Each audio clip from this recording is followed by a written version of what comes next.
We begin with Madeleine Rivera, who is live in Washington, D.C., with the very latest on the tragedy that is rocking our nation's capital. Hi, Maddie.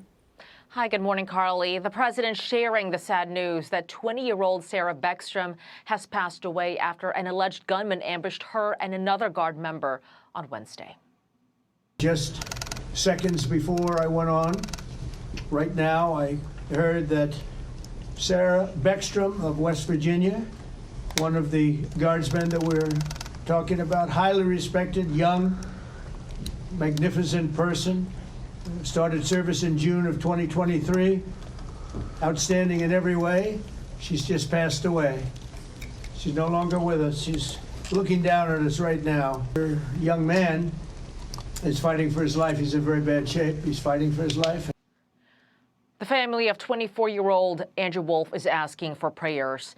The death of Beckstrom means the suspect, 29-year-old Ramanullah Lakanwal, will likely face upgraded charges. Here's the U.S. Attorney for D.C., Janine Pirro, talking about that. We are praying that they survive and that the highest charge will not have to be murder in the first degree. But make no mistake, if they do not, that will certainly be the charge.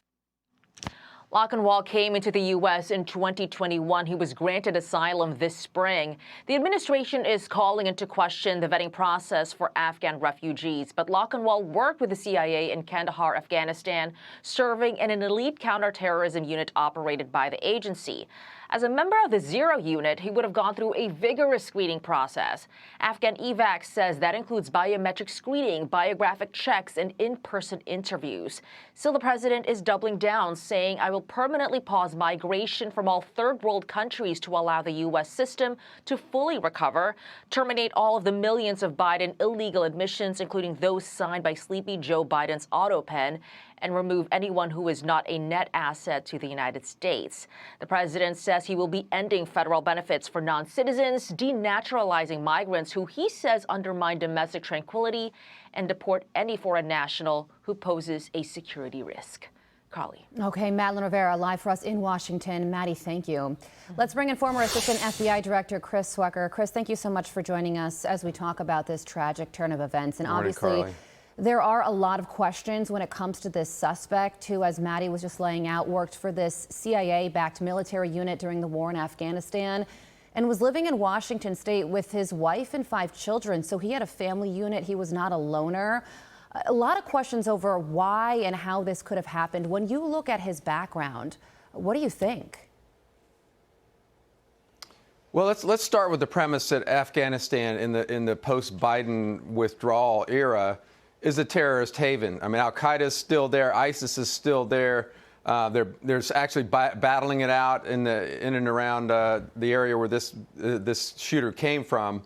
So we know that this is a problem area, and this is an area where if you're going to bring people in, and apparently over 70,000 Afghan refugees were resettled very quickly, you darn well better vet these people in a way that gives you confidence that they're not still affiliated with some type of terrorist organization or in touch with them. So I get the sense that once they got here, there wasn't a whole lot of other vetting or monitoring that took place after they got here. And, here's a guy that was settled in Washington State with his 5 kids, was given the asylum and shelter of this country and all the rights and all the privileges. And look what he does, a heartbreaking loss of this young National Guardsman who is such a patriot from the state of West Virginia, volunteered to work in the district. So this is going to cause a real hard look at this asylum program and others, I understand, and that's one positive thing. Well, on that note, a lot has transpired overnight when it comes to vetting and immigration, and the president had previously said that there would be a review of all asylum cases and green cards issued under President Biden, and now it's been announced that there's going to be a permanent pause on immigration from what the administration is describing third world countries. I mean, this announcement is obviously going to be met with some criticism from certain members of Congress and elected leaders. But what do you think? Is a pause in immigration what is needed to make sure that something like this doesn't happen again? I don't think it's a bad thing at all. I mean, Trump did this in his first administration. He met with a lot of criticism. That doesn't stop him. I think it's needed. I mean, during the Biden administration, 17, 18 million people came to this country, most of them illegally, without vetting. We got all the gotaways. So it's impossible that terrorists and terrorist organizations have not infiltrated into the United States. So, yeah, I think it's a good time to pause and get caught up on these people. You know, many of them, I'm not saying all of them, but many of them are criminals or would-be terrorists coming from countries that you can't vet.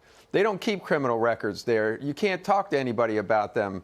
They're just they're ghosts as they come in. And there's an underground society out there in many of our cities like Dearborn and Minneapolis and other places where we just don't know who's in this country. Yeah, and you know, when you look back at the withdrawal from Afghanistan and think about those plane loads filled with people, it was a situation where you could simultaneously feel very bad for the people on board those planes and also deeply worried about the fact that all of those people are coming from an adversarial nation that we were just at war with and we're ultimately going to end up in this country. But when you look at this particular suspect, he seemed on paper to be like somebody that any administration would want to grant asylum to because of that severe vetting process that he went through while he was working for this CIA-backed military unit during the war. So could this have been prevented? I mean, anything that's predictable is preventable. You know, and in this case, I think it is predictable that someone that came from a terrorist hotbed country, you know, no matter, and I'm a little skeptical of the level of vetting itself because, you know, where are the records? I mean, in Afghanistan, there's nothing to look at. And, you know, he did serve with a unit backed by the CIA, but I'm just very skeptical of the level of vetting and in particular, the follow-up that took place after they got here. Yeah. You know, who are they in touch with? They should be like a parolee. They ought to check in about once a month and get updated on what's going on with them. Now, I'm not, you know, maybe that this person escaped any type of ground radar, if you will, but I think we're going to find, like every other mass shooter in this country that's conducted an act like this, that they were flashing red and nobody said anything about it. That's a great point, Chris. And, you know, we don't know what exactly went wrong, but something certainly did. And when you think about these two victims, Sarah Beckstrom, she was just 20 years old, which means that she was just 15 or 16 years old during the withdrawal from Afghanistan. I mean, she was a kid. She was just a teenager when that took place. And when you think about Andrew Wolf, he played varsity baseball in high school, and his friends are describing him as genuinely one of the nicest people you could ever meet. Just really quickly, as we wrap things up here, your reflections on these two individuals and the type of person it takes to go into the National Guard and serve our nation in this way. Yeah, I served alongside them in Iraq in 2003. The young lady was from an MP unit. She was trained as an MP. And the other young man, I mean, he's 4 years older than my grandson. I can't imagine the heartbreak of this loss. And, you know, it takes a special kind of patriot from places like West Virginia, the heartland of America, that volunteer for military service these days. They want to go help others. They want to do something meaningful and serve their country. God bless them. I think there's a special place, you know, up there in heaven for her. Yeah. And I think this whole nation needs to get behind, you know, what they're trying to do in our nation's capital, the one place where we ought to be safe. Heartbreak is most certainly the correct word. We're a nation in mourning right now, and I just hope that these two families feel that as we all grieve together. Former Assistant FBI Director Chris Swecker, we thank you so much for joining us this morning. We thank you very much. I'm Steve Doocy. I'm Brian Kilmeade. And I'm Ainsley Earhart. And click here to subscribe to the Fox News YouTube page to catch our hottest interviews and most compelling analysis.